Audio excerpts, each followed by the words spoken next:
Hello everyone, welcome to the first episode of The Storyteller Chronicles. I'm your host Camilo Clauser and I'm a storyboard artist for feature and TV animation. My college experience is still fresh enough that I remember what I didn't know when I first started in the entertainment industry. So after a few years working on movies and shows, I decided to collect all those questions I wished I asked before starting my career or that I wished someone would talk about in college. Questions like, what happens during a launch meeting and what is a launch meeting? What kind of questions should I ask my head of story or director before starting on a new sequence? And how to create a side project while working full-time. I wanted to create a space where we can talk not just about the art of storytelling, but also the day-to-day career. And this is what the Storyteller Chronicles is all about. For today's episode, I thought we could start talking about who is a storyboard revisionist.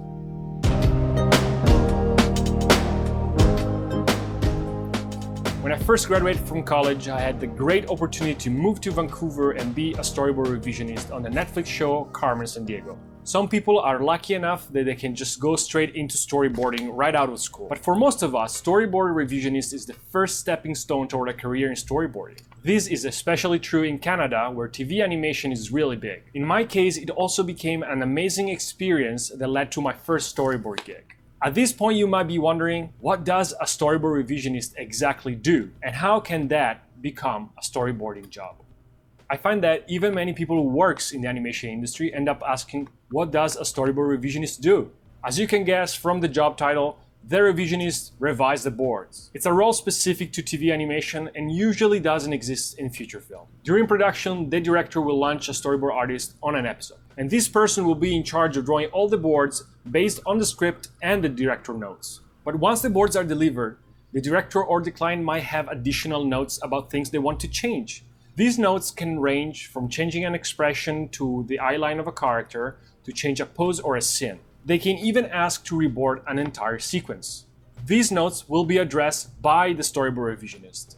So why is this a great first job to learn? Because you will be exposed to the work of many different artists, and because you will be asked to match their style as much as possible while revising those boards. This will give you a chance to see how different people use different shorthand to draw the same character. You will have a chance to use those shorthands to revise the boards. And finally, because you'll get a chance to see what kind of changes directors or clients usually ask during pre-production.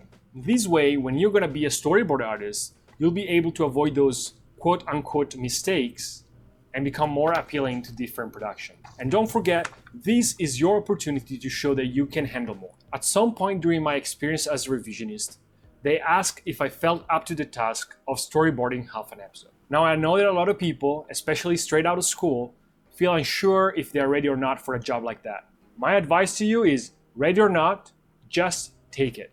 You'll figure out later on how to get it done. But you have to believe that if they think you're good enough, it means you are good enough.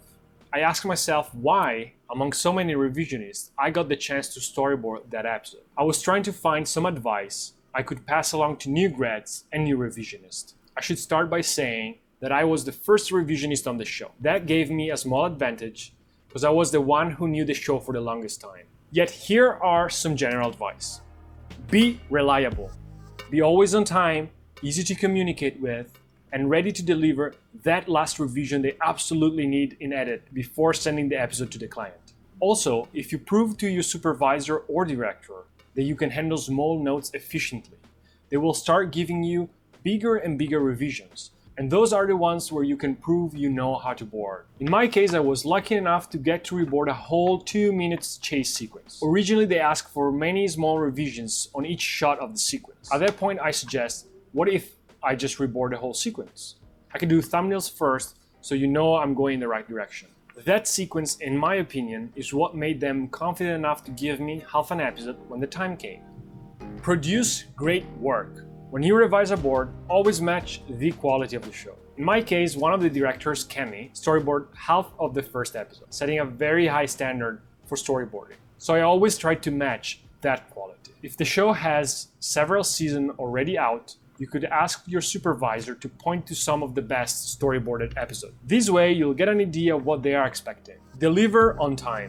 I cannot stress this enough. It doesn't matter if you draw mind-blowing boards. If you do not meet deadlines, you'll have a very hard time in this industry, both TV and feature film. On the other end, I think you shouldn't worry too much while you're in school. In my experience in college, I wasn't the best with deadlines. I always tried to achieve more than what the assignment was supposed to be, and for this reason, I wasn't always on time. But once I started working, getting paid, and knowing the production schedule depended on me, my productivity increased 200%. Also, try to meet deadlines without overtime. I know that not every show is created equal, so there are exceptions, but in general, overtime shows that you're not very organized and might fail to deliver an episode if trusted with the job of storyboarding. So try to fit the workload within the hours you have. One of the great skills you can acquire is to learn how to change your drawing according to production schedule. Some extra hours can be normal when you're starting on a new show, but you should actively work to adapt to the production schedule. Be ready for luck. And obviously, you need to be lucky. If I wasn't the first revisionist on the show, if they didn't need to change that chase sequence, if they didn't miss one of the story artists, now I wouldn't have a credit in a Netflix show. However, luck is not enough. You need to be ready for it. And I believe this is all I have for you for this first episode. If you found the video helpful or interesting, please like the video and subscribe to the channel for more content. And if you have any question or you want to share your experience as storyboard revisionist or story artist, please leave a comment down below. Thank you so much for watching, and I'll see you in the next episode of The Storyteller Chronicles.